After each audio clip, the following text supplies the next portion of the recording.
When Presidential Spokesperson Harry Roque told this to critics of the Duterte administration, let today's event be recorded in the annals of Philippine history as another first of the Duterte administration, and to his critics, I have only this to say, manigas kayong lahat.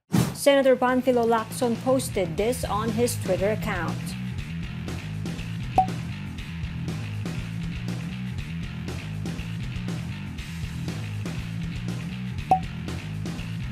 Roque made the remark during the presentation of the first tunnel boring machine for the Metro Manila subway project.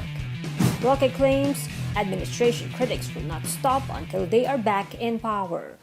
As you know, the president has many critics, and they will not stop until they regain power. But presidents will come and go.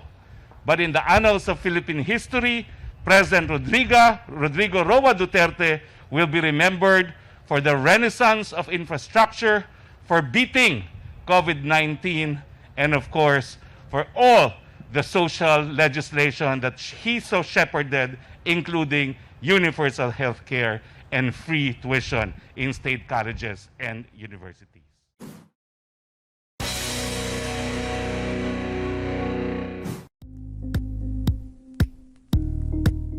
Thank you for watching Politico TV. Please like and subscribe to our channel for more videos.